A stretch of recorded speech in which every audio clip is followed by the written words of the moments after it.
Hey everyone, my name is Rooster and welcome back to Mechabellum.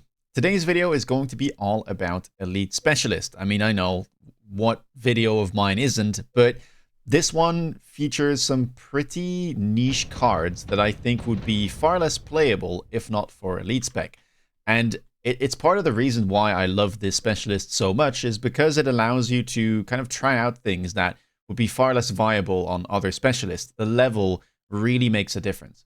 Now, let's look at the starting packs. Of course, Elite Specialist on my end with Void Eyes and Mustangs. Not the best starter, but I think you can get away with it here on Elite Specialist. The Void Eyes are actually not too bad as a frontline option, especially if you do have that energy absorption on the bar. And while the Mustangs can be sufficient, at least they'll have some anti-air, so you don't have to worry too much about those Phoenixes or Wasps in the early game, and you could just supplement it with some type of tanky frontline. For now, it'll probably be double crawler on round 1. Blue crawlers are always nice, right? It's the nice part about Elite in the early game. There's very few things that can one-shot these. Now, sadly for us, the one thing that can one-shot them is level 1 sledgehammers. So not the best, but we might still be able to kind of pressure a tower here by going asymmetrically. Opponent is a missile specialist with sledgehammers and marksman for a start. Goes double crawler, very standard setup there. And yeah, Habsburg is a very strong 201 player, has been doing very well in the current season of Mag 1, so always a challenge. And let's see, my Mustang, by the way, this one is slightly further back, so that the back 6 Mustangs are on the tower height. That way they'll be able to turn in case a flank does show up. And the ones in the middle are slightly further up because, well, they don't have to defend the flank, and I do want them to pressure as much as possible. We managed to get the tower there, very nice, and that'll allow the Mustangs and the Void Eyes to DPS down sledgehammers. So from the looks of things, we'll be able to win the first round. And I mean, it's somewhat expected, right? On Elite, you do have that extra 100 supplies, you do have those level 2 recruitments, but still, Mustang Void Eye, perhaps not a pack that a lot of people would expect to win this early. And well, here we go, round number 2. Fortified Hacker is the card that I very rapidly started looking at. Of course, you can consider a haste module on the Mustangs, and you can consider redeploy to try and dodge those missiles which are available, but Fortified Hacker is a very interesting card on Elite. You get 500% bonus HP, 5 move speed, and 20% bonus attack as well, so you hack a bit faster, but you lose 35 range. But this is a very, very nice card on Elite. The level 2 will give you so much more stats, and these things are exceptionally tanky. Have a look at this. So we do pick it up, and we just go for 1 level 2 hacker here, skipping a deployment, because I really wanted to get that unit on the board against these sledgehammers, and even against the marksman, really. 40,000 hit points, almost. I mean, we do get double missiled, sadly, but what are you gonna do? At least both missiles have now been used. And we'll just have to see how much this hacker can do. Probably not that much. I mean, there is a whole bunch of chaff, and, well, the only thing that could chaff clear on my board just got missiled. So, not amazing, but have a look at how tanky this is. Keep in mind, there's 3 marksmen shooting at it and 2 sledgehammer packs. And the hacker is still just kind of standing strong. Eventually, it will go down. The crawlers are just slightly too much. But next round, we might be able to see how it performs when it actually has some backup from those Mustangs. So yeah, not the greatest round here, but we've managed to find some frontline for the rest of our board, and perhaps not the frontline that you would typically expect. Round number 3, Quad Arclight, the first drop there. I mean, we might not even have to look further at these giants. That's exactly what I need. Some tankier chaff clear, some chaff clear that is more suited to dealing with crawlers, right? Mustang is very bad at level 1 at dealing with crawlers. Even when it does get some levels, it's not ideal. And quad deployments on Elite, that is hard to pass. Opponent goes for the Vulcan. And yeah, I mean, this just allows us to go wide, right? Very nice thing. And we just kind of yeah, put them behind the crawlers. These crawlers effectively act as funnels because they are the furthest forward unit we have. They should be drawing the attention of the opponent chaff, so putting a crawler behind is a very good thing to do. This is the case both on aggro and on defense, by the way. You will typically see some people kind of play fangs here in front of things like Vulcans. That's because the fang will be the furthest forward, and so it will draw all the attention of your units, including the small ones, so the Vulcan doesn't have to do too much work to kind of clear all of your small units. And yeah, we go very wide here. One more hacker on the left, kind of try and line that up, both with the sledgehammers and also make sure that it has some help here from an arclight. And then we are starting to build on the right side too, because I was a little bit worried that he might try to attack this side of the board. Sadly, we get oiled this round, so not a spell-free round just yet. And yeah, that will burn a significant portion of our army. Again, those poor Mustangs are just, yeah,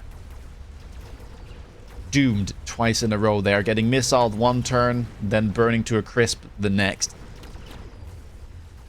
So not looking too good still, but we are starting to take over some sledgehammers. And again here, I'm not too worried yet, right? Like, I know that the spells have been a really big part of why I've lost these rounds.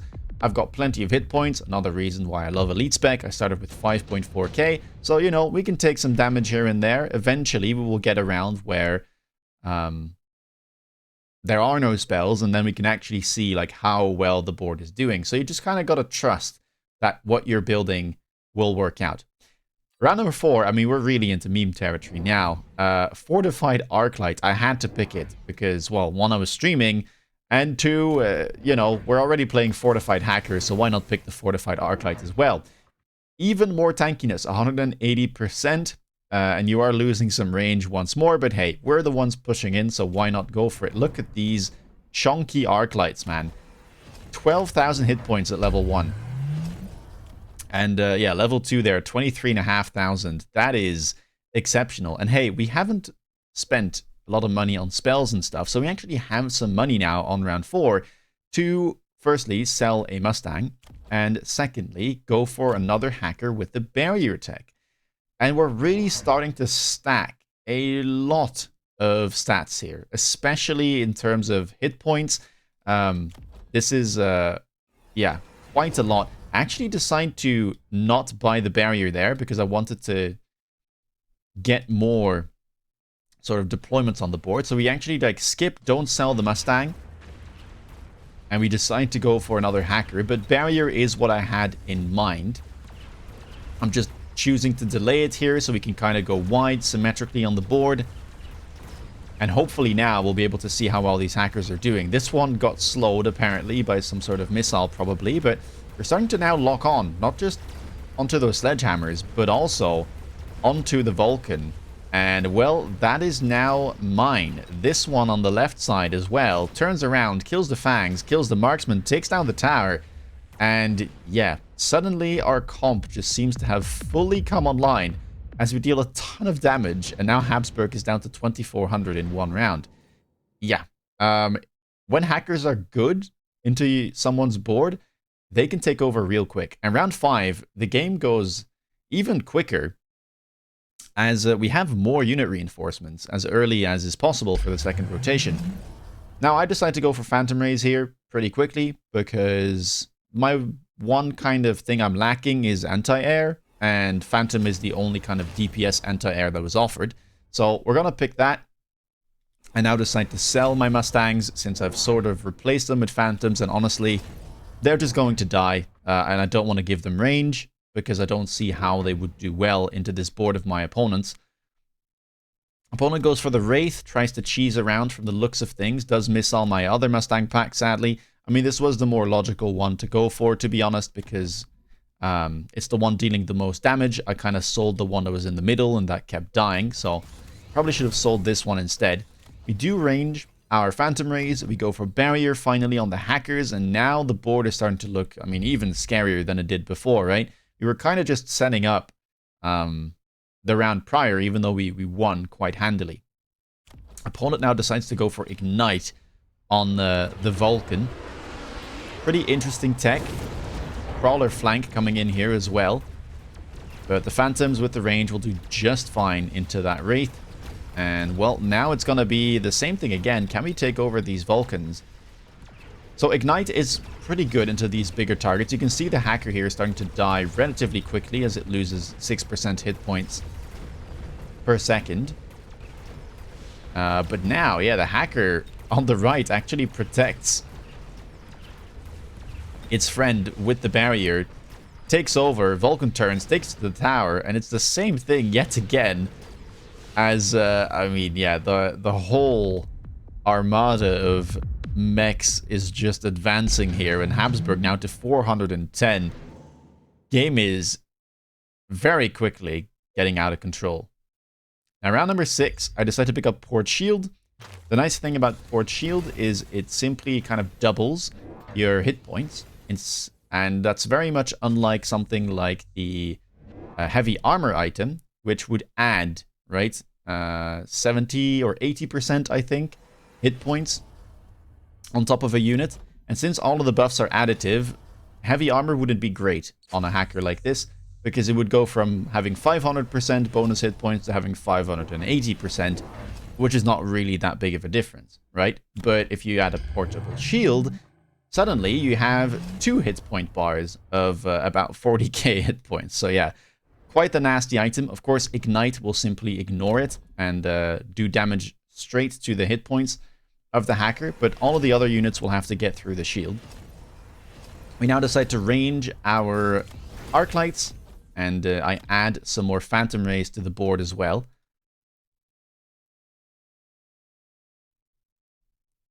And aside from that, I mean, I added another hacker, I guess. We do loan temp range, temp speed, crawler here on the flank to match his crawler. And, well, let's see. Opponent doesn't do too much. Levels, adds a bunch of barriers to try and kind of stop the hackers from getting in. If any of you didn't know, hackers don't deal damage in the traditional sense, which is why they ignore anything that kind of reduces damage, like photon coating, they don't care about. But